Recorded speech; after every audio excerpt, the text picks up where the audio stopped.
Some of the best road stories, and I got a few, are the ones that are so crazy you couldn't make them up.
Hey kids, and welcome back to Rock and Roll Road Stories that you've never heard. On this episode is another guest appearance, my first back-to-back guest, because some of you aren't responding, or when I asked you about an old road story, I can't remember because I'm old. Listen, me either, but we can remind each other. Bryan has worked for so many different artists. He's going to be a repeat offender on this show. He's got too many great stories, photos to go with it, so he will be back. Also, if anybody's out there interested, he is a voiceover artist, and a great one at that, and a great human being.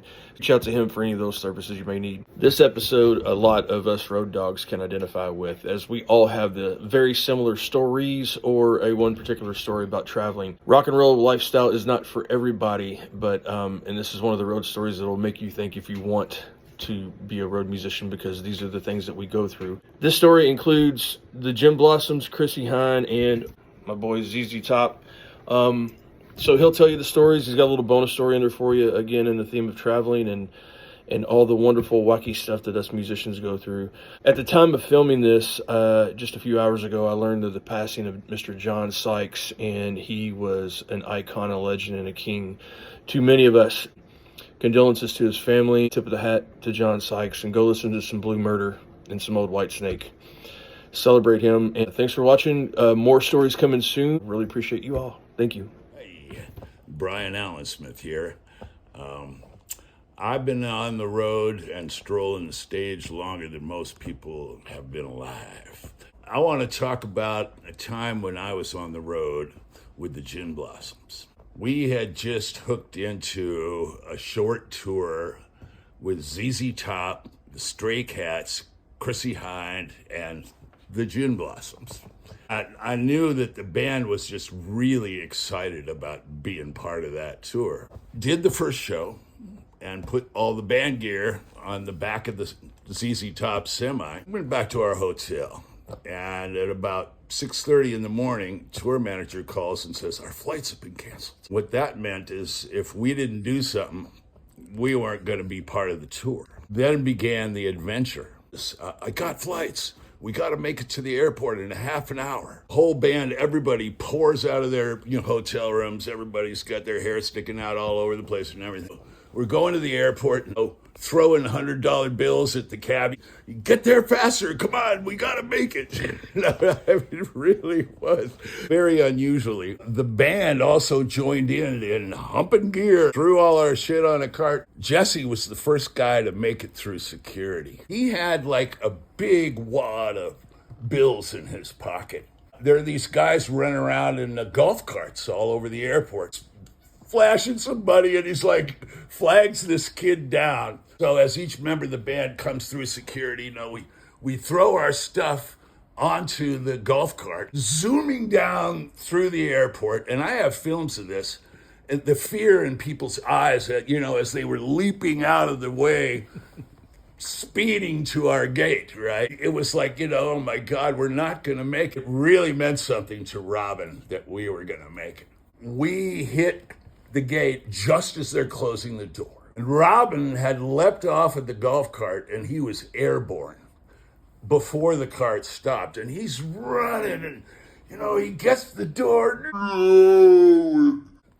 We just barely make it. And then everybody on the plane breaks into applause. We arrive, and things ain't working out the way they're supposed to. It quite often does. This also happened for a Hells Angels group. So we have a waiting room full of pissed off Hells Angels and the Gin Blossoms. I won't say anything more than that you couldn't have had two more opposite groups of people.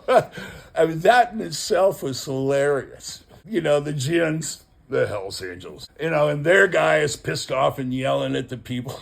Okay, we make it on. We finally, after much battling and hanging around, really feeling nervous because I felt like the mixture of people might, actually cause a problem. We make it within, an hour or so of the show.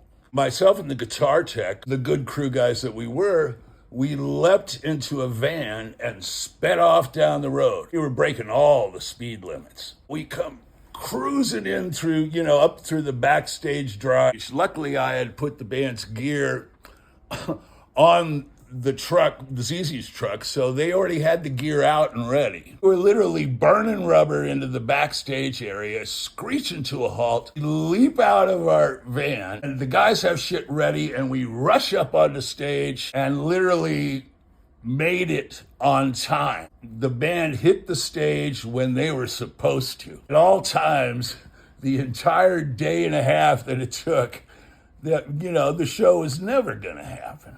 And I thought, you can't make this stuff up. You really can't. It's good craziness, though. It keeps life interesting. That's what we call the lightning boogie. That's what we call the lightning boogie. Yes, sir. Reasons why we never should have made it there all along the way from, the point where we left for the next gig to the airport. Somehow we got there 5 minutes before showtime. It's like the time we flew all the way to the Philippines. Motorcycle escort and a police van driving across curbs through parking lots, getting the people out of the way, the cops, the sirens are blazing. I mean, we literally went all the way around the world. We flew from the East Coast to California, and then from there to Guam, and from there to the Philippines, and from there to the stage. And we made it like, a half an hour before showtime or something, Police escort, and they were like rowdy. It was like, you got in their way and brother, you were in trouble.